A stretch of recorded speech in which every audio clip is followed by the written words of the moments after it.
Yes, sir, we promised you a great Gorgeous George. Here it Freddie comes. Blassie, the maker of Andre, the giant. WrestleMania. Everyone has a price. Ladies and gentlemen, it is electric. You're fired. The champ is here.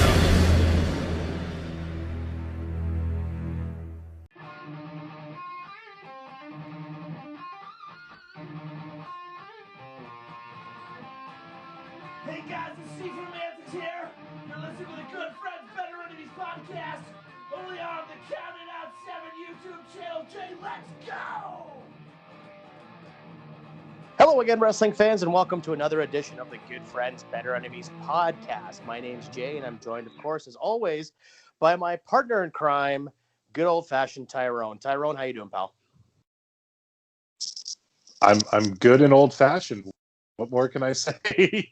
I'm doing well, man. It's a gorgeous sunny day. The humidity finally broke. It's a win-win going on over here, man. How about yourself? How you doing? Doing quite well. Went for a nice long walk this afternoon, and just recently, the last few moments, poured myself a delicious Junction Distillery rhubarb handcrafted gin and tonic. So I'm pretty excited to imbibe in a couple of those while we discuss all things WWE 2012 this afternoon. That's right, ladies and gentlemen. For those of you that didn't catch the tail end of our Owen Hart appreciation episode, we are covering the WWE Over the Limit pay-per-view from the PNC Arena in Raleigh, North Carolina on May 20th, 2012. It's a pretty interesting time in the company. What made you think to choose this one, Tyrone, for me to rebook?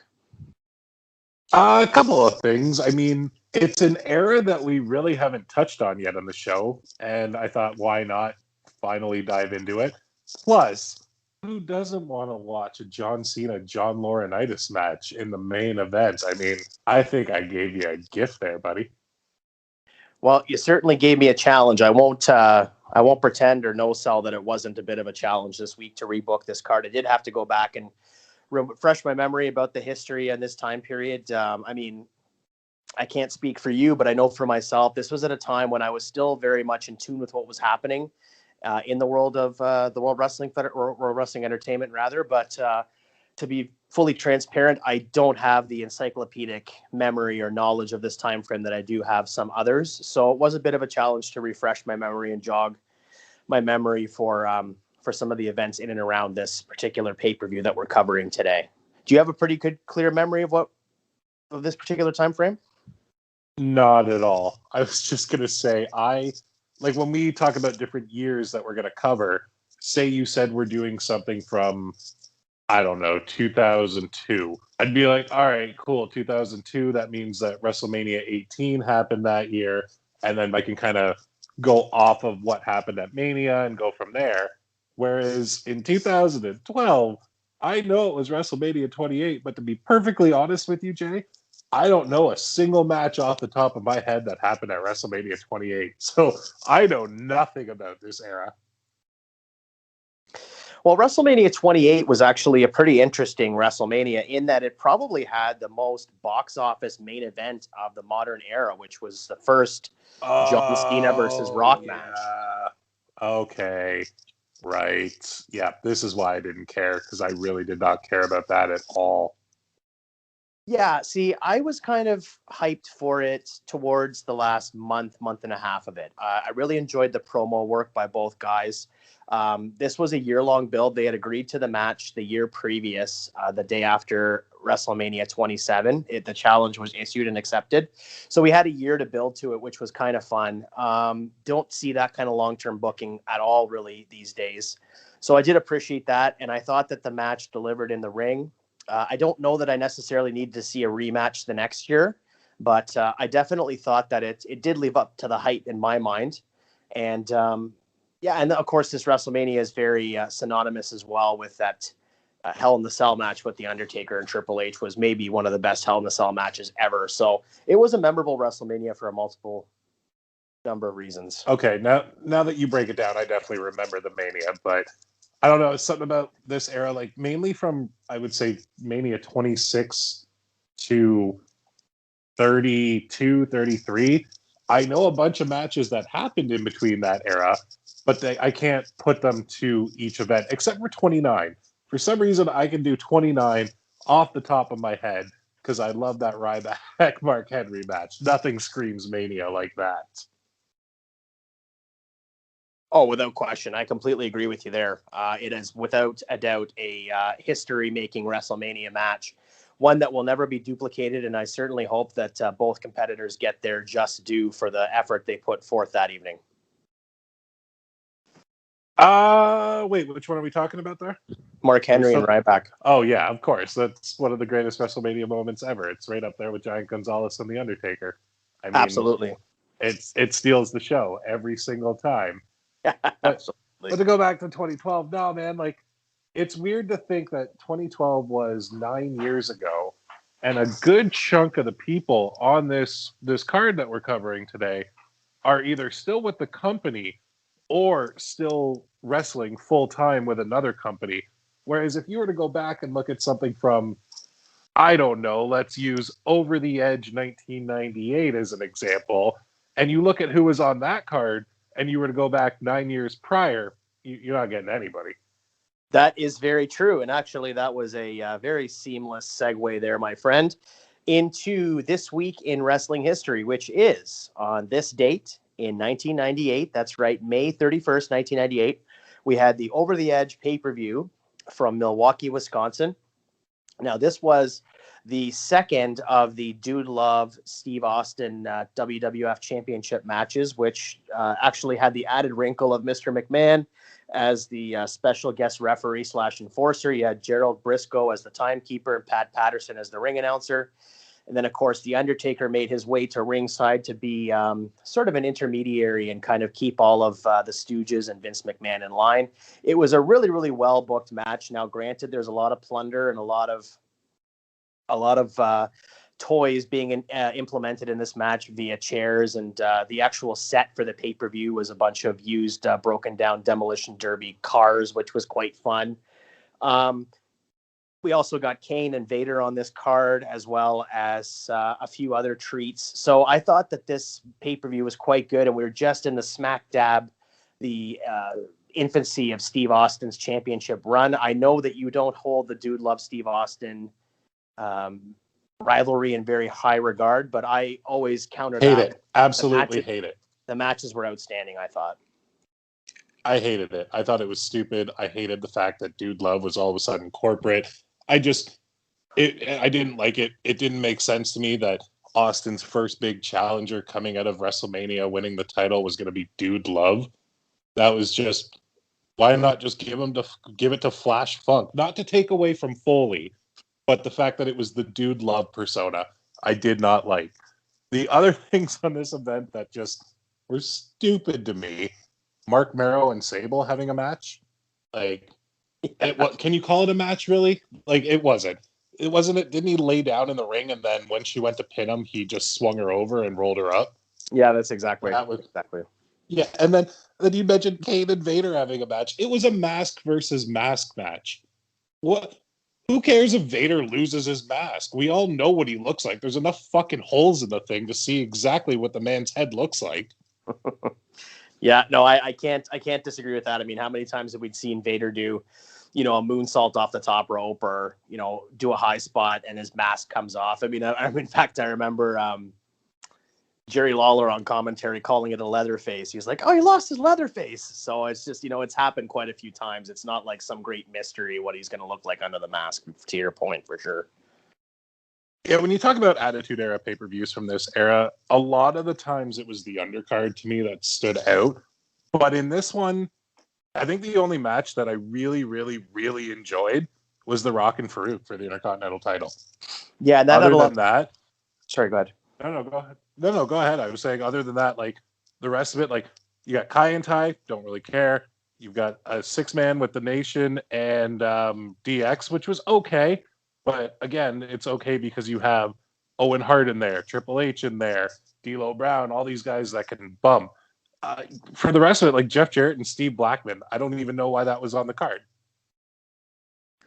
I was actually at the not the pay-per-view, the house show at the Sky Dome, the weekend previous. It was May 23rd, 1998, and it was Triple H versus Steve Austin for the title with Vince McMahon as the special guest referee. And that was a lot of fun because you didn't see Vince do a lot of house shows, and especially in that kind of capacity as, involved in an angle. So that was really fun as well. I do remember seeing the Jeff Jarrett, Steve Black in a match at that particular house show too. So they were doing a lot of matches, I think, at that time that they would actually run on pay-per-views. So for the undercard, they'd end up having them at house shows as well as part of the loop. And I think that they would work out how they were going to do the match. I remember going to one particular match, I believe it was in 1999 in April, and it was the Godfather versus Goldust for the Intercontinental title. And then that was on a Friday night. And then on the Sunday was the pay-per-view, and it was the exact same match on the pay-per-view, which was kind of fun. It was interesting to see that. Was it fun and interesting, or was it just them going to the well one too many times? I thought it was fun and interesting to see that they were just patterning the same match. I mean, nobody would know unless you're in the local market, right? But I just thought it was kind of interesting. Yeah, sure. Whatever you say there, Chief. Okay. Well, that's really all I have to say about this week in wrestling history. I mean, we've got Over the Edge 1998, but going back to 2012, we are, as I said, covering the WWE Over the Limit, pay-per-view. A lot of things were over in May pay-per-views. They're always over something. So, do you have any memories of this time period, or do you want to chime in on any of your thoughts or feelings about what was going on in and around the company at this time? Didn't we already talk about that, where I said I really had no memory whatsoever? Well, I wasn't sure if you had anything specific to this pay-per-view. No, I definitely remember I think he was doing the People's Power thing at this point with John Laurinaitis. And I definitely remember him being the heel authority character that Cena had been fed up with. And I remember I watched this show, unfortunately, too, because I didn't want to make you do it by yourself. But I do remember that ridiculous gear that Johnny Ace was wearing in the match, which definitely gave me a little pop. But other than that, there's not a lot that I really remember of this era. Yeah, I'm sort of like, as we said, I'm sort of with the same thing. I do want to touch on a couple things before we get into the rebooking. The first one being that, of course, we just touched on The Rock versus John Cena, which happened at WrestleMania 28. And then, of course, we also had Chris Jericho taking on CM Punk. And the interesting wrinkle in that particular angle was that Chris Jericho was really going after CM Punk for a straight edge persona and planting some seeds that perhaps he wasn't quite as straight edge as he claimed to be. And then we culminated that with a Chicago street fight the next month at Extreme Rules. Also, we had Brock Lesnar return the night after WrestleMania 28 in Miami, Florida, and make a surprise return and F5 John Cena in the middle of the ring. And what that built up to was a match at Extreme Rules, which John Cena won. And I was very surprised that you'd bring back Brock Lesnar and have him do the job for his first match back. But at the same time, I guess having Cena do the job to The Rock at WrestleMania, it kind of makes sense to try to get Cena's heat back, to have him go over Brock Lesnar. How do you feel about that booking choice? At first, it didn't make the most sense, but if you look at the fact that they might have actually done some long-term booking there, because when you had Cena and Lesnar at SummerSlam, it was either this same year or the year after, Cena just got destroyed by Lesnar. There was no offense whatsoever. I think it was Brock hit him with 15 or 20 Germans and a couple of F5s and destroyed him for the title. So if they had that in mind, then I get it. It was a smart booking choice long term. You get Brock pissed off, coming back, taking on Cena, taking the title, just leaving him in a puddle.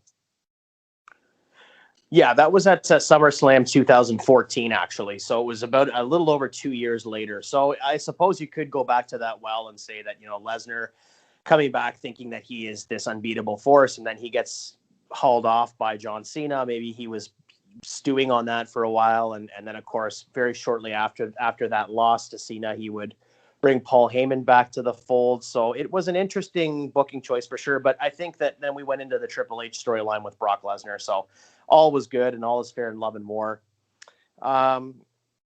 Really, other than that, there's not too much of note to talk about here. I feel like that pretty much covers the broad strokes. I mean, these pay-per-views around this era, this was around the time, or maybe a couple of years previous, where we started to get a lot more pay-per-views and they were a lot closer together. So the builds for these stories end up becoming sometimes very, very weak. There wasn't a lot of anticipation for matches because you just didn't have the time to tell the story. And when you have that many pay-per-views, sometimes 3 weeks apart, and you're starting new stories, or rather continuing them, it either fatigues the audience because you don't want to see the same match over and over again, or you're not really invested in the match because you haven't had enough time to really build up stakes. Yeah, and at this time they were introducing newer pay-per-views as well. Like, I think this is the second iteration of Over the Limit? Yeah. That's it, not Over the Edge. I think this is the second iteration of it. So they were getting rid of some of the ones that we had all grown up and become accustomed to. Like, this was May. Was this May or June? Sorry. May. No, this was... Yeah, so when we were growing up, the May pay-per-view was pretty much always Judgment Day. Then they started to change things up. June, you were getting King of the Ring or Vengeance. That wasn't really a thing. And then they would introduce things like Capital Punishment, Great Balls of Fire more recently. Just really weird ones that didn't ever... Like, I don't think Over the Limit stayed for longer than 3 years, maybe 4, but I could be wrong. It was a weird era because, like, yeah, there were a lot of pay-per-views, but you didn't need them. I long for the era of the big 4. I know you're an In Your House guy, but you want to throw in the big 4 with, say, 3 shorter ones in the year. That's perfect to me. We don't need one every 4 to 6 weeks, or in some cases, 2 to 4 weeks. No, 100%. I am an In Your House guy, but I mean, I think that I was an In Your House guy at the time. I mean, it was of its time. And I think that during that time period, it made a lot of sense for them to up their pay-per-view offerings. By the time we got past, the early 2000s, I felt as though we were incrementally getting more and more. I mean, even look at something like a New Year's Revolution. We're getting that like the first weekend of January, and then the Royal Rumbles the next 2 weeks later. I just feel like there was just too many of them, and that's one thing I will credit AEW with, actually, is I think I love that they just do 4 pay-per-views a year, and they build up stories for 8 to 10 weeks before the big blow off. I think that's great. As opposed to, like we just talked about, a 3-week build, and then, who really cares at that point? Plus, you're hot-shotting the titles all the time as well, so there's no consistency. For me, going back and looking in and around this time frame to book this card, or rather rebook it, it was hard to keep heads or tails of who had what and when and why. I had to double-check the brand split situation because I didn't know what was going on with that. So it's just, there's so much being thrown at you as an audience member. I feel as though it almost becomes a chore if you're not invested in the weekly product. It's kind of hard to navigate where you are, because you might have been watching, in May, and then you take June off. You're busy. You don't have time to watch. You tune back in July, and the entire landscape's different. Was the brand split still a thing at this point, or is this when they were doing Monday Night Raw Super Show, when they would have SmackDown be allowed to go there and just nothing made sense anymore? I guess they got rid of the brand split in 2011, and then they brought it back in 2016. So it was, a free for all at this point. So it was just everything happened on Raw because SmackDown was taped, and it was on, I think, Friday nights at this point. No one was watching a taped wrestling program on a Friday night, really. So you pretty much just had to watch Raw. Yeah, correct, right? Like, they're okay. Well, exactly. All right, cool. Now, and on top of that, I do have a. Sorry, go ahead. I was going to say, I do have a sidebar for you because we were talking about In Your House. How excited are you for In Your House NXT to return again this year, hosted by Todd Pettengill? I am very excited, as long as this year we get the set. We're not going to get the set, Jay. They're in the Capitol Wrestling Center. They're in Full Sail, I think, is where they are with that. You're not getting the set. You might get what you got last year with a small set, but you're not going to get a full house. They don't have the space for it. That house set is not that big. Give me the garage then. Just the garage is fine. I'll take the garage. I wouldn't be mad at the garage at all. I don't know. I have this feeling that you're going to be let down at that. No, I think I'm going to enjoy it. I think no matter what, I'm going to enjoy the presentation. I mean, I think it was fun last year. They did a lot of fun callbacks. So I would love to see a slam jam with Doc Hendricks this year. We'll see if that happens. I don't know, but I don't know. It's going to be very interesting to see what they do here, and I hope it becomes a yearly thing. It's an in your house every June would be a lot of fun. Totally, and I'm totally fine to just keep it with NXT. You don't need to bring the main roster up for it. Just let these kids shine with what they do best, and that's the NXT takeovers. They're always the best programs the WWE does all year.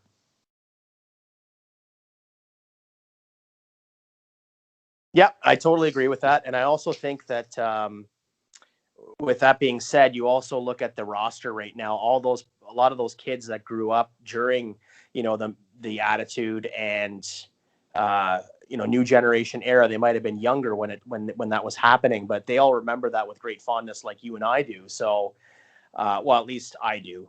So I think that it's kind of an extra special bonus thing for those kids that are in NXT to be able to experience that. It probably is a source of pride for them to be able to bring back that long abandoned concept. You do realize that there's a good chunk of these people in that company right now that were not even born yet when when In Your House was a concept, right? Like, I think even Rhea Ripley is only 23, 24 years old, so she wouldn't have been born yet at all when In Your House was a thing. Well, that's fair, but I just meant some of the older talents, maybe like Tommaso Ciampa or Johnny Gargano, probably get a real kick out of being able to do In Your House. Yeah, that's totally fair. All right, well, shall we hop right on into some 2012 WWE, my friend? I am actually quite excited to hear what you've done here, because there's a lot of chicken shit on this card. Let's see if you made some chicken salad. Let's go for it. You go ahead and set him up, and I'll knock him down, pal. All right, are we touching the pre-show or no? No, sir. All right, then our opening contest is a 20-man battle royal, with the winner getting a choice of a United States or Intercontinental Championship match. And I am going to straight up read out all of the participants in it, because this is just a who's who of superstars and main event. Okay. You have Heath Slater, Michael McGillicuddy, JTG, Yoshitatsu, Ezekiel Jackson, The Usos, Drew McIntyre, Kurt Hawkins, Tyler Rex, Jinder Mahal, The Great Khali, Titus O'Neil, William Regal, Darren Young, Alex Riley, Tyson Kidd, David Otunga, and The Miz. With the win going to Christian, which I don't think should have surprised pretty much anybody. Pretty sure we were getting JTG going over on this one. What do you got for me? Our opening contest on this particular event is for the Intercontinental Championship. We have Cody Rhodes defending the title against Tyson Kidd. Okay, I like this. I like that you're giving a little bit of a rub to Tyson Kidd, and I am a big Cody Rhodes fan, even at this time. So walk me through it, man. Well, we have Tyson Kidd, who had won a fatal four-way on the go-home Raw, defeating Dolph Ziggler, Ezekiel Jackson, and The Miz. The two would face off on SmackDown, with Cody claiming that his family's legacy is more impressive than his, rubbing up against the Harts. It's a very fast-paced matchup. Tyson is poised to capture the championship with a springboard leg drop, but Cody avoids contact and works over the legs of Tyson. With his back to the referee, he rips and tears at the knee of Tyson, gaining an unfair advantage. And Cody applies a half Boston Crab. And after a valiant effort, Tyson is forced to tap. Your winner, and still Intercontinental Champion, Cody Rhodes. With a half crab, too, eh? Mm-hmm. I kind of like that. That is something that you don't see very often. It's a very common maneuver. It's not really a finishing maneuver anymore. But I dig this. I like the fact that you have him win by submission with a half crab against a submission specialist like Tyson Kidd.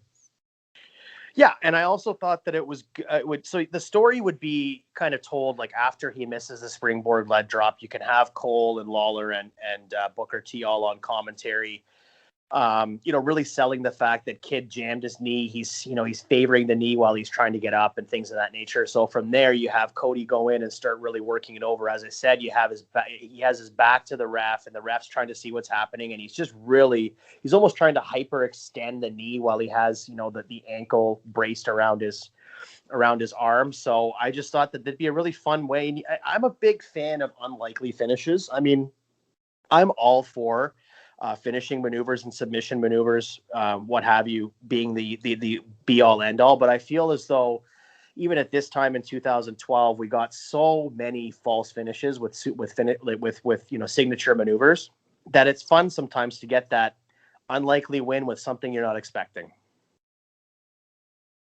Couldn't agree more. I love everything like that. I enjoy just like a small package or a roll up out of nowhere. They're fantastic and they give you a big pop. So why not do it for a little bit more often? I'm down, Jay. You did a good one. You got anything else, or should we move on? Let's move on. All right. Well, up next on the original card, we had a match for the WWE Tag Team Championship with the champions of Kofi Kingston and R-Truth taking on the challengers of Dolph Ziggler and Jack Swagger. So, AKA, not a good time for the tag team division in the WWE. I don't think this is staying, is it, Jay? The tag team championships will not be defended on this evening's event. That is totally fair, because there really weren't any real tag teams at the time. Yes, and I trimmed this card a bit, gave some matches a little bit more time, so we're actually going from 10 matches to 8. Okay, cool. So what do we got next then? What's your next one? Next up, I have Kane versus Zack Ryder. So I know that this doesn't sound like a very interesting match on paper, but if you recall, into the beginning of 2012, John Cena had started a feud with Kane, who had been returning, or the vignettes had stated that he was returning, and he came back in that mask. It was almost like a miner's, face shield, and he took that off, and he had, emerged with the new adapted version of the Kane face mask. So during this time, Kane had been attacking Zack Ryder, who was a friend of John Cena's, and then he actually ended up throwing him off the stage he was in a wheelchair at the time. Do you recall that at all? Oh boy, do I. It was hilarious. It was so dumb, but it was so funny. And I think Kane's mask was more of a welding mask when he had it on, if I'm not mistaken. Yeah, so welding mask. That's what I was looking for. But yeah, this whole thing was stupid. I like that you kind of kept this on, because this was the match on the pre-show with Kane and Zack Ryder. I'm fine with it being on the main card, because it was a proper storyline that they were actually telling, and it helped get Zack Ryder a bit of a rub working with somebody like Kane. 100%. And I just felt like, to your point, they had invested the time. It had been going on since, January, February. So I really felt like it needed that definitive blow off. And if you weren't going to do it on a Raw, why not make it a pay-per-view match? It's the blow off of the long established feud between Ryder and Kane, that predates WrestleMania. So Zack Ryder finally gets his opportunity for revenge. He comes out with an offensive flurry, hitting the big red machine with everything he has. He's just simply not a match for Kane, who absorbs all of Ryder's offense and, hits him with a couple of choke slams, a tombstone, and it's pretty quick. I mean, you're going to get it. You're going to get, again, some offense, maybe a hope spot in there, but Kane's going to, run through him in fairly short order, and your winner in dominant fashion, Kane. I mean, no real surprise there. I don't think anybody would have thought Zack Ryder would be going over Kane. It doesn't hurt Zack Ryder to lose to Kane. As I said, it gives him the rub just being in the ring with him. So I think that this is smart booking on your behalf. I'm totally okay with it. Yeah, I kind of felt like I did toy around with the idea of maybe having Zack Ryder get a quick one over on Kane. But at the same token, I just didn't see this feud going on much longer. I mean, we barely got a blow off to begin with. So let's just blow this off. Zack Ryder can go on to do something else, hopefully bigger and better things. And we'll see if that's the case as we rebook 2012. But Kane definitely was poised, now with the rebranding, the refreshing of the character, and the way he was reintroduced at the top of the year, he needed to just run through some people. And I think it just made sense. Yeah, you're not going to get an argument from me at all. All right. Well, I'm going to suggest that the next match may still be on the card. You have the WWE Divas Championship being defended with Layla defending against Beth Phoenix. Are we still doing this? We're actually changing the order, so that is on the card, but it's not next. All right, cool. What do you got next? So next we have the United States Championship match. We have Santino Marella defending the championship against William Regal. Okay. I really hope Regal wins this because Santino was fine, but to me, Santino really never should have held a title unless it was a one-off tag title. Yeah, he would have been perfect for like the 24/7 title. Oh, yeah, for sure. But like to me, the best way to put it would be like if No Way Jose had won the Intercontinental or United States Championship. Just not necessary. Yeah, so I have Regal. He had interrupted one of Santino's victory celebrations with a vicious attack, citing a lack of respect for Marella. Regal wanted to gain the U.S. title to teach Americans about dignity and class. And Regal puts on a clinic manipulating Santino's limbs with one submission maneuver after another. Marella has a hope spot, but Regal quickly regains the upper hand with a flurry of European uppercuts and a spinning neck breaker. And then Regal applies the Regal stretch for the victory. Your winner and new United States champion, William Regal. Good. I don't think there's anything else that could have happened there on your booking. If this was actually the WWE booking that match, then somehow Santino Marella would have won. And everybody either would have hated it or the kids would have loved it. And it's just, there's nothing against the man, Anthony Corelli, or even the gimmick of Santino Marella. It was fine for what it was. It was hilarious when he was like the sidekick of Beth Phoenix. I loved that stuff. I just couldn't take him seriously as a champion. No, I agree 100%. I don't think that he needed to have a championship. And this was at a time when, the Intercontinental and U.S. title were both kind of in no man's land. I mean, obviously not with Cody Rhodes, but it flipped and flopped so many times in terms of its importance. One week it was really important on the card. The next week it was, on the pre-show. So I feel as though to get some prestige back, it's a really easy story to tell with Regal as the U.S. champion. And then you, of course, can have some serious contender come in and take the title off him at the appropriate time.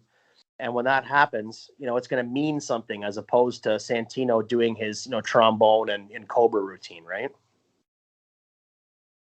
Yeah, it's funny that we say that, though, and how Santino wasn't taken seriously, but it's kind of like what Xavier Woods is in this day and age.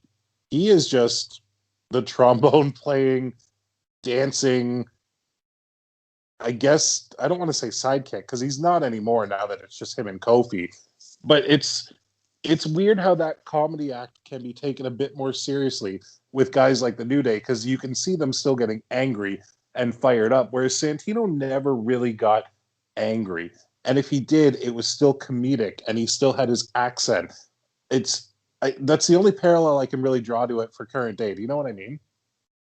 No, I do know what you mean. I think that's all a matter of opinion. I mean, I've never taken the New Day seriously. I think that all three guys, and now just two guys that are in it, are tremendous athletes and amazing performers. But I can't get behind the gimmick. I've never been able to. I think it's dumb, and I'm not able to. That's the biggest reason why I didn't buy Kofi Kingston as WWE champion. I mean, yeah, he deserves it. Sure, he's been with the company for a long time. He's an established star with the New Day, fine. But the whole pancake throwing and not taking, challengers necessarily all that seriously, or, losing the title in 7 seconds and then the next week you're out throwing pancakes again, I can't buy it. Sorry. Yeah, they kind of fucked that up big time. They've kind of acknowledged that recently on Raw with Kofi saying he never got his rematch and blah, blah, blah. Now apparently he's trying to be a serious contender for Bobby Lashley, which again, I don't buy. I kind of agree with you on that. Like, whereas Kofi is a great athlete, and had he won the title not as a part of the New Day, but on his own, I would have bought it. But again, because it's a comedic act, you're not really thinking it's a real thing. He's not He is a legit champ, but he's not at the same time. If that makes any sense. Well, to me, it's like, okay, be part of the New Day and win the title and use that as like a catapult to become a single star. But then when you stay in the faction, it's not like he's a member of the Horsemen. It's not like he's Flair, and then you have Tully and Arn there. No, it's a comedic act. You're walking around with trombones that you're naming. I don't remember what her name was, the trombone's name, but Francesca. There you go. So, yeah, I mean, if you had just veered off into something a little bit more serious vein after you win the title as part of New Day, I'm all for it. But when you maintain that gimmick and you're still coming out and cutting promos as a group, throwing pancakes, I can't buy it. So that's kind of like the same thing with the Santino Marella United States Championship run. I feel the same way as you do. I think that just there's not enough credibility there. Yeah, I agree. All right. Let's move on. Let's talk about hopefully something better. What do you got next for me, bud? Next, we have the WWE Championship match. I have CM Punk defending the WWE Championship against Daniel Bryan.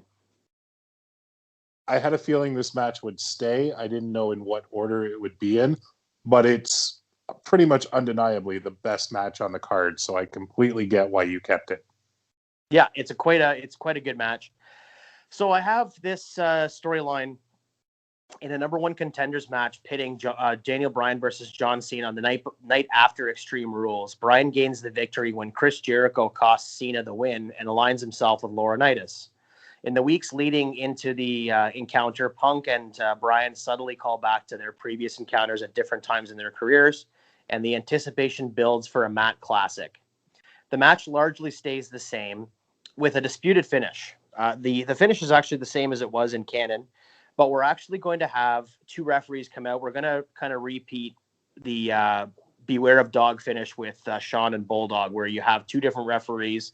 One sees the tap, the other one got the pin, and we have a disputed finish. So this match is going to end up actually being a draw. Okay. All right. I don't hate it. I've never been a big fan of the draw finish, especially in a title match, but you laid it out. It makes a bit of sense. You're still probably going to get a wrestling clinic between these two guys. You don't want to necessarily hurt Bryan by having him lose right away. You don't want to take the title off of Punk. Bit of a schmoz finish. It is what it is. I'm not mad at it, but I don't love it. Yeah, it's just going to be a way to extend the storyline. You can do a rematch at the next month's pay-per-view if you want to. And then, of course, on top of that, I just think that because the finish, that's basically what the finish was, with the exception of, it only being recognized as a pinfall as opposed to having a second referee out there. You just had Cole exclaiming that he was tapping and things of that nature. So I think it kind of just makes sense to have a second referee out there and come out and just say that he saw the tap. And I just think it extends the storyline. Yeah, I mean, with these two guys, if the storyline gets extended and they literally fight forever, I'm not mad at that.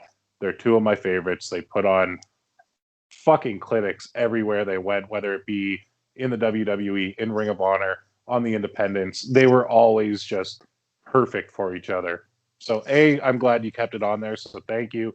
B, yeah, let's let the storyline go forever. Fuck, if they were both still in the company, I'd hope they were still wrestling each other. Yeah, fair enough. All right, what are we following the WWE title up with? Because I really, really hope it is Brodus Clay. It is not, my friend. I apologize. We actually are going to do a bit of a Let Me Up segment. We're going to have Heath Slater come down to the ring, and he's going to cut a promo on Legends and the upcoming 1000th episode of Raw on July 23rd. Do you remember this angle where Heath Slater would come out and start eviscerating Legends, and then one by one they'd come out and take them apart, like we had Vader and Sid and all those kinds of guys? Yeah, definitely remember Doink the Clown, the APA, Lita, Bob Backlund. I don't know if there was anybody else that I'm forgetting. Maybe Rikishi. But yeah, I definitely remember it. I thought that they were great. I loved it. I'm not even a Sid fan at all. You know that. But I popped hard for Sid even when he came out and just powerbombed Heath. It was great. So, yeah, well, I'm kind of excited to see what Legend you have coming out here. Well, so this that actually didn't start until early June. So I thought, why not start it on the pay-per-view? It'd be a fun way to get it started. You can recap it the next night on Raw, and then from there, each subsequent Raw, you can have a different legend come out. So Heath comes out and cuts a promo, and he states that nobody, not one legend, not one superstar in the back, can walk a mile in his shoes or stop him from accomplishing his dreams. Cue the American Dream Dusty Rhodes theme song. Dusty Rhodes comes out, cuts a promo with some flip, flop, and fly, talks all about how he has no respect for the generation that paved the way. And before you know it, we have a match between Heath Slater and Dusty Rhodes. Dusty Rhodes comes out with his knee, his elbow pads, his knee pads on top of his jeans with his cowboy boots and his big belt buckle, and he's ready to go. It's a relative squash match with Slater getting the upper hand early and Dream making that excellent comeback that he always did. Again, we get that flip, flop, and fly with the bionic elbow for the pin. And this would be the first series of matches and spots leading up to the 1000th episode of Raw. Your winner over Heath Slater, the American Dream, Dusty Rhodes. I get what you're doing here. It's great. I don't know if I wanted to see Dusty Rhodes in a match in 2012, whether or not that match was what this was or not. I just don't think he would have been able to move even well enough to just do the flip flop and fly, if you know what I mean. I think he was banged up. He was old.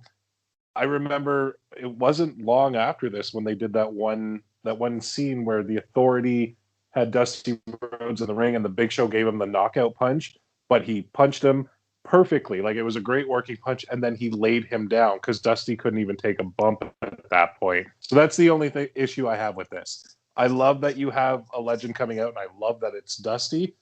I just don't know how I feel about this. Like, you know what I mean? If it had been he hit him in the face with like a freaking cowbell or something like that, and he just dropped him, and that was the pin, to me, that makes more sense. Yeah, no, I hear you. And I do agree with you that he probably wasn't in the best of shape at that time.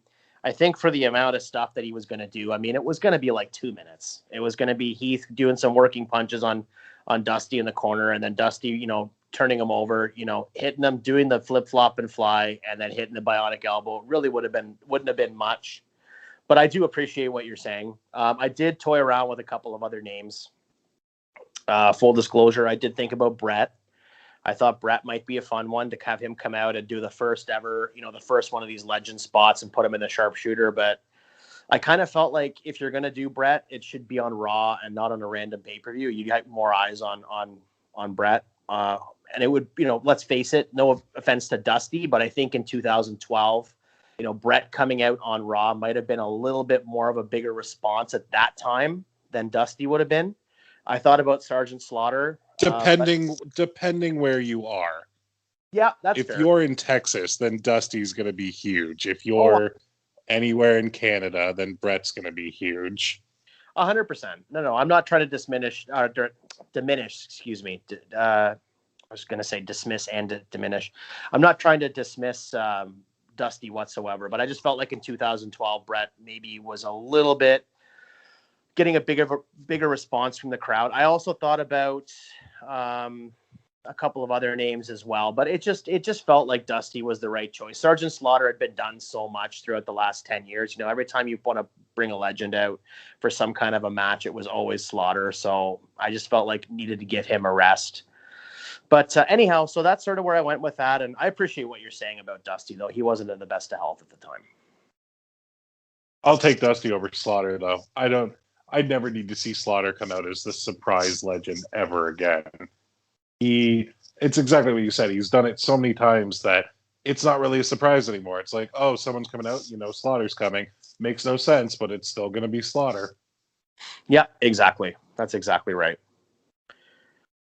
All right, well, what do we have next there, bud? We went down Nostalgia Row, and now we're going to bring it back up to, I'm assuming, something with a title. We are going to the Divas Championship, and to your point, we are going to keep the Layla and Beth Phoenix match the same. I think it just makes sense. I tried to think about who I could swap Beth out for, but it really didn't make any sense to swap her out. It was kind of the logical story here. Layla had returned at Extreme Rules the month previous and beaten the Bella Twins for the Divas Championship, and now she was defending. I was a little surprised watching the match that she beat Beth, but I kept it the same. I thought it was nice to see Layla with the title, and she could work to fairly well, so I thought, why not give her a little run with it? Yeah, I think Layla is super underrated. Like, I think Lay Cool is one of the greatest, not just women's tag teams, but tag teams ever, just for their promos and their mean girl attitude. It was hilarious. Plus, Layla could work, and Michelle McCool, we all know, could work. I loved Layla. I think out of all of the Diva Search contestants, she was hands down the best one in ring. I know I'm going to get called out and people are going to say Nikki Bella. I disagree. I think Layla was better than Nikki Bella. Yeah, I thought she was a tremendous talent. And I think that, to your point, not even as an in-ring tag team, but just, their presence, their promo skills, their presentation. I thought that they were extremely underrated. And I would love to see them come back and have one, run for the tag team championships. I don't know why it hasn't happened. Maybe they're not interested, but I think it'd be super cool to see them. If it was going to happen, it should have happened with the Iconics, because that just would have been fantastic, the promos between the four of them. Oh, I agree. I agree 100%. Who knows? It might happen still. It might just be saving that, that might be up their pocket, up their sleeve, rather. They might be wanting to do that at some point down the road. Who knows? Well, I mean, it won't be with the Iconics. They're no longer with the company. So well, no, with the Iconics, but, maybe I don't know. Maybe you could do it with a Bailey and Sasha if they reunite at some point down the road. Riot Squad even could be fun. Yeah, for sure. There's all kinds of options. I could see them taking the championships and running with them for a while. I mean, if you want to give them a run, give them a good, 6 or 8 months with it. And then they finally, when they drop the titles, it'll mean something. Yeah, that's totally fair. I mean, the women's tag titles are kind of like what the tag titles were at this era, where none of them holding them are actual tag teams. Like, it's Tamina and Natalya right now. They're just the two most seasoned veterans on the roster. That's why they're together. Yep. There's the Riot Squad seems to be the only actual tag team. Yeah, no, I agree with you. The rest of them are kind of like this, exactly to your point. It's like a bunch of singles put together as a tag team. This is exactly what was going on in 2012 with the tag team division. It was a bunch of single guys put together as tag teams, and there was very few actual, cohesive tag team units, as opposed to just, hey, we don't know what to do with you. You're going to team with this guy. And, that's how we get R-Truth and Kofi Kingston, right? Yep, totally. All right, what do we got after the Divas Championship here, my friend? We have the World Heavyweight Championship match with our champion Sheamus defending against Randy Orton. Okay, we went from a fatal four-way down to a one-on-one. I like it. I'm just going to touch up my drink. Why don't you walk us through this? 100%. We have a series of miscues in a tag team matches leading up to this contentious situation. Orton then finally pulls the trigger and attacks Sheamus after a victory over Jinder Mahal on SmackDown 2 weeks prior to this event. He attempts to punt kick Sheamus, but Sheamus avoids contact and gets out of the way. The two have a heated exchanges leading up to this match. It's a very physically intense matchup. The finish comes as Sheamus is poised to deliver the brogue kick, and Orton reverses into a deep scoop slam. After a near fall, Sheamus counters an RKO attempt, bridging Orton with a dragon suplex for the pin. Your winner, and still World Heavyweight Champion, Sheamus. Nope. Should have been Orton. Just going to say that. Yeah, that's fair. I just, this is again my attempt to not hotshot titles. I just felt like it was happening so much in this era. I like the idea of Sheamus holding on. If you're going to put Sheamus as the champion, you're going to give him the title, then just let him hold on to it for a bit. This is the second pay-per-view after Mania. Give him at least till SummerSlam. I don't need Orton going over. Orton was going to win the title later on. I believe it would be the next year. So it wouldn't be, yes, 2013 he won it. So it wouldn't be too long removed from him winning the title back again either. And I wasn't going to hurt Orton any doing the job to Sheamus. Helping Sheamus go over an established guy like Orton made all the sense in the world to me. This was at a time when it was really hard to come up with fresh matchups because so many of these matches had happened already over and over and over again. This is, again, indicative of all the pay-per-views we have, plus, all the weekly television with Raw and SmackDown. So it was really hard to come up with a compelling matchup that people were going to be really invested in seeing. So I just thought that, why not do the unlikely thing? Probably everybody thought Randy Orton was going to win. Have Sheamus go over. No, I get that. That makes all the sense to me. I know at this era, I was personally not a Sheamus fan at all. I have grown to become one, especially within the last year, but I hated him at this point. I thought that the character was stupid. I didn't like his in-ring. I thought he was being pushed too hard for no reason. I mean, I don't think I was alone at that time either. No, I don't dislike. I mean, I like Sheamus's in-ring work. I think that his character, there was a lot of stops and starts there. I thought that he was pushed way too hard in the beginning. Him winning the title, I think, 2 months after he debuted on Raw in that table match with John Cena. I mean, I'm all for Sheamus being a star. And it's amazing to think now, that he's been with the company for as long as he has been. He's like a veteran on the roster.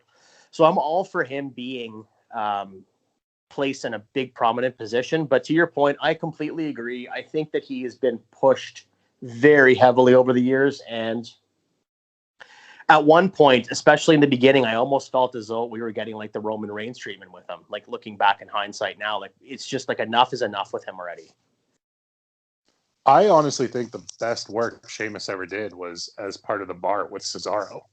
I thought their in-ring was great. The fact that they started off hating each other and trying to one-up each other was great. Then they finally developed a team, liked each other, went on to be like 5-time tag champs. I thought that was the best thing that Sheamus ever had done up until now. I am loving his brawler type thing that he comes out with his hat and his beater and his jacket. I'm loving all of that right now. Sheamus is doing the best work he's ever done. Yeah, I'd argue the Bar stuff for me. I think the Bar stuff outweighs what he's doing now. I mean, he's doing great as a single, but I mean, you have to remember that whole Bar thing came about with them doing those series of matches before they became kind of unlikely partners. That was a really fun story they told. And again, one of the rare hidden gems of long-term storytelling. So I think that the Bar stuff edges itself out for me in terms of what Sheamus has been doing.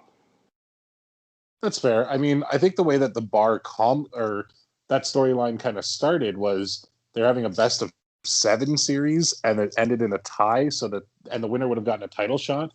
So because it ended in a tie, they gave them a tag title shot and they won the tag titles in their first tag team match. So that's kind of how that all started, and I really enjoyed that. Yeah, exactly. I'm right there with you. I thought that stuff was great, and we saw some really, really good matches with them. I remember you talked about the Great Balls of Fire pay-per-view before. I remember they had a match against the Hardy Boys, who had just recently returned.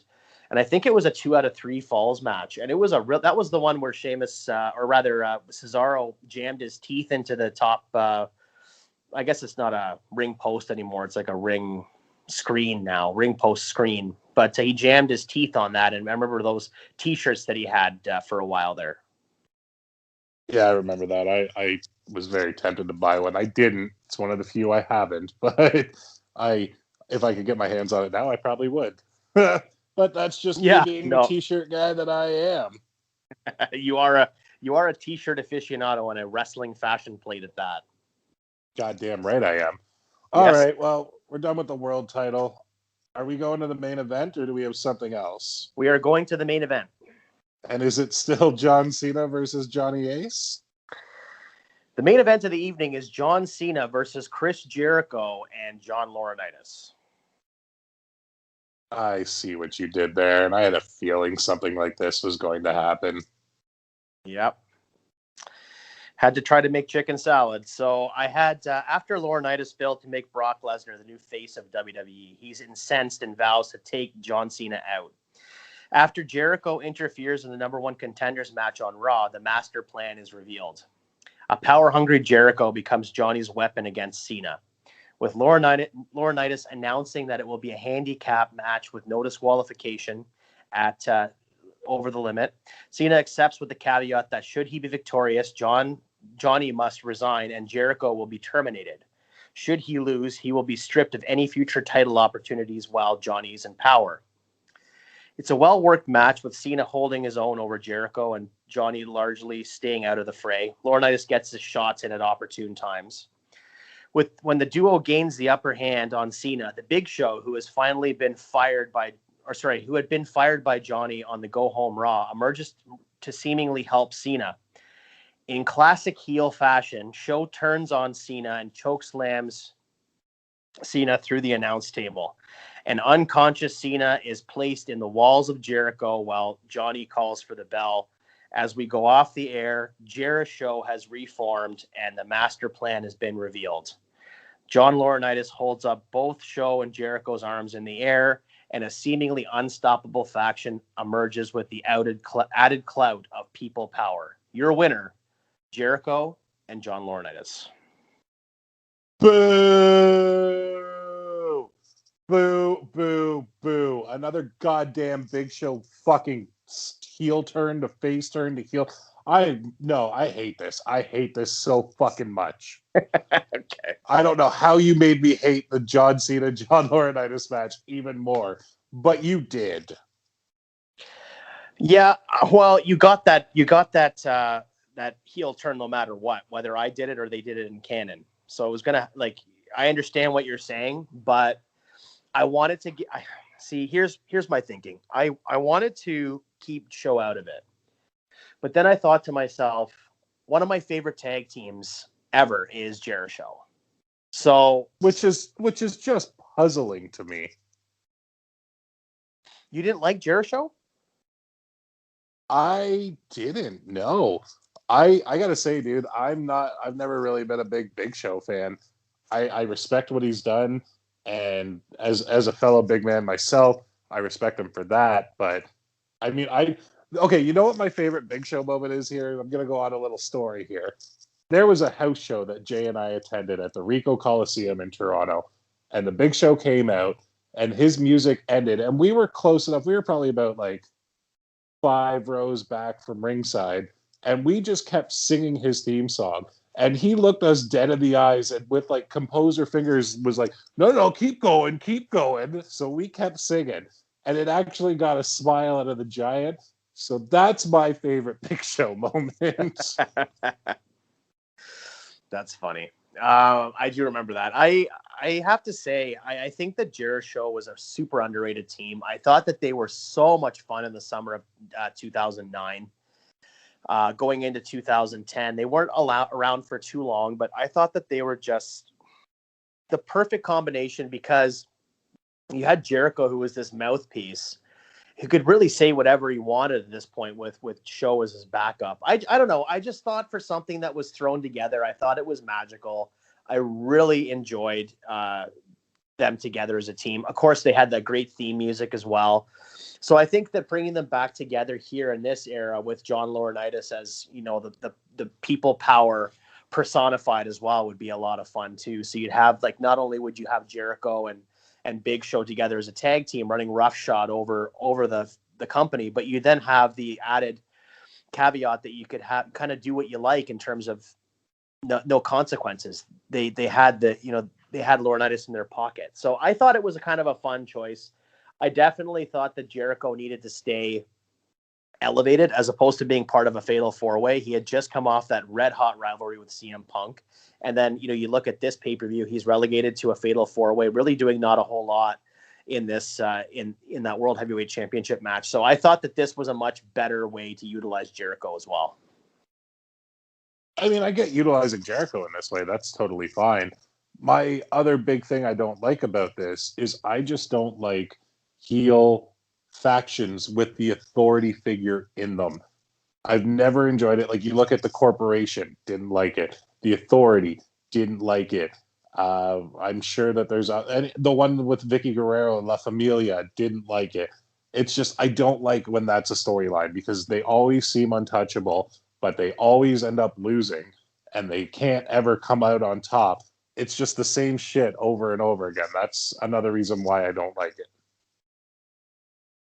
Yep, that's very fair. I'll give you that. But I think back to an episode that we did back in February for the St. Valentine's Day Massacre pay-per-view that we rebooked, and I remember telling you at that time that I am always going to book based on what's going on at the time. So if it's Attitude Era booking, I'm gonna book as if it's an Attitude Era event. I'm not going to go off the script and do something completely different and doesn't make any sense or fit with the booking of the time.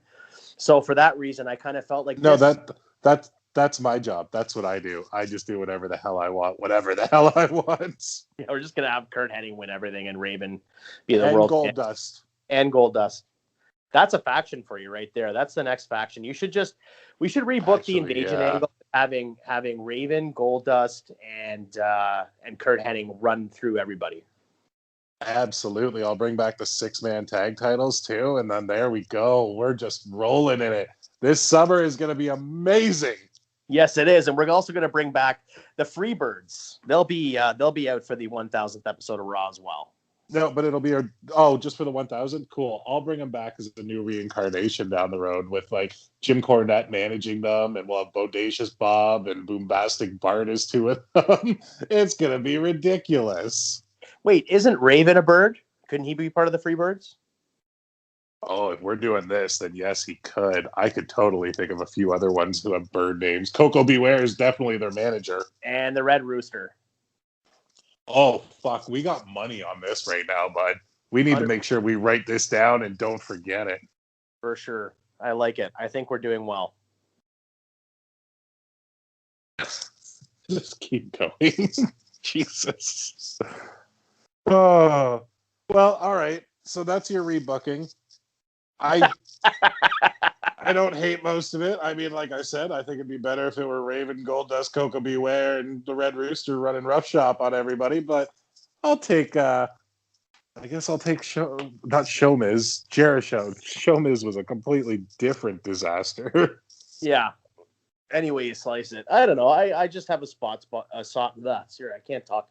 I have a soft spot for Jericho, so I definitely thought that it'd be fun to bring them back and revisit that story. So we'll see what happens. I can't wait to do something from the era of Jericho and just have them lose to fucking the Blue World Order or something. Oh, of course you'd have them lose to them. There's no doubt about that in my mind. They are your favorite faction of all time, the Blue World Order. No, Raven's Flock. Get it together. Uh-huh. Yeah, it changes from time to time with you, so I'll go with that for now. I mean, I wouldn't say time to time. I'd say almost daily. But today it's Raven's Flock, but only without Perry Saturn. And tomorrow it'll be the Job Squad. No, maybe. Maybe. It could also be the FBI or the Mamalukes. Maybe I'll go into the Varsity Club one day. Who knows, man? I'm hoping for Camp Cornette Day soon. Oh, wait for 3MB. That's going to be the best one. Yeah, well, on that note, or when we finally do a TNA or Impact pay-per-view, it's just going to be the main event Mafia running over everybody. Okay, I'm fine with that. I'll take that. No problem. I'll take me some Kevin Nash. Oh, except Nash. Nash is the only one that loses. Oh, okay, he's the job guy, eh? Yeah, I mean, he's got to be. Scott Steiner's not. He's busy trying to figure out math problems in the back. Well, wouldn't that distract them from getting offense in the ring? It would distract him. No, it would distract him from coming to help Kevin Nash. That's the whole story there. Oh, look at you, eh? Look at you. Well, I think that what we should do is maybe look at marketing a Good Friends, Better Enemies Scott Steiner sponsored Abacus. I love it. I'm not going to lie. It took me a second to remember what an abacus is because I haven't had to use one, I don't think, ever. But now I know what it is, and I love it. I'm actually impressed I was able to make that sentence work after 3 gin and tonics. But, hey, we all have our skills. You're a cutting linguist, my friend. You're a cutting linguist. Yes, I am. I am a real cut up for sure. We also have... to remind our audience that we are going to be looking into that In Your House gingerbread house set that I've been talking about since the inception of the show. I am going to be in the fall looking into how I'm going to be able to accomplish that. I know that you're going to be of no help whatsoever, but Hey, man, I said I would do the yard. That's help. Yeah, well, you're just going to make it yellow snow. So No. I'll build a wrestling ring on the yard. Don't you worry about that.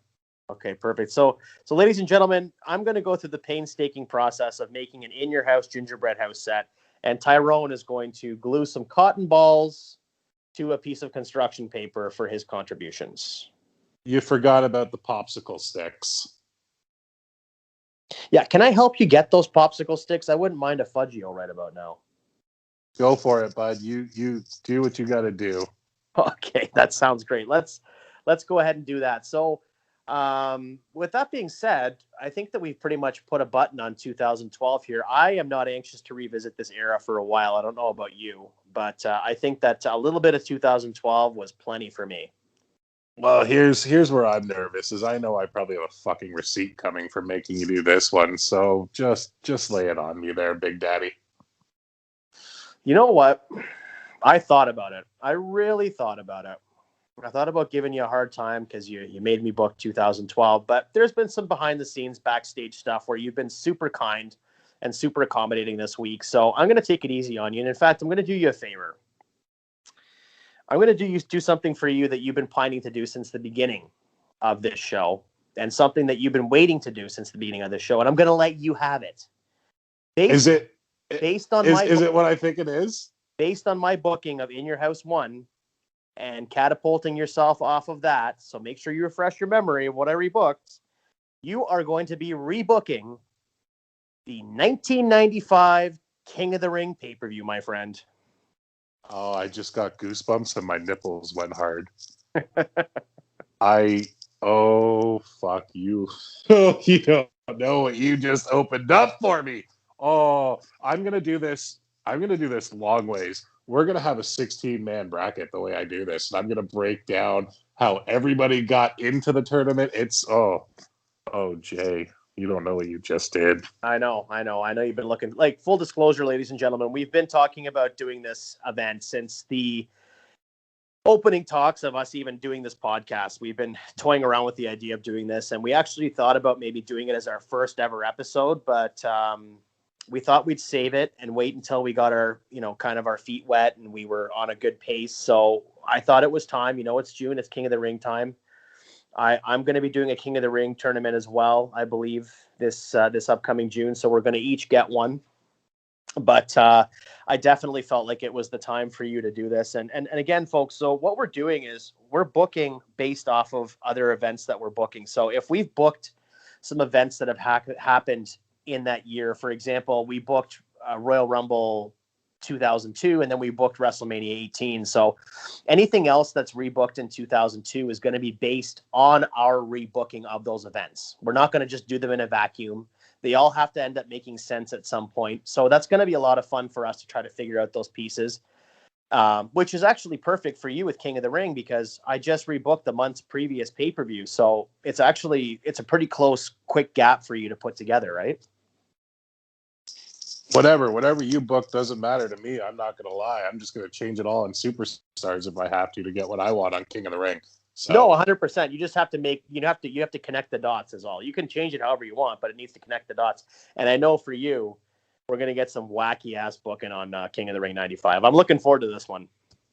Maybe I won't change a goddamn thing. Maybe we'll just still get the Lion King, King Mabel. Maybe. And if history is any indication, we're going to have the winner of the King of the Ring become the number one contender for the WWF Championship. So it's going to be very interesting to see where Tyrone picks up and where he drops us off in terms of King of the Ring 1995.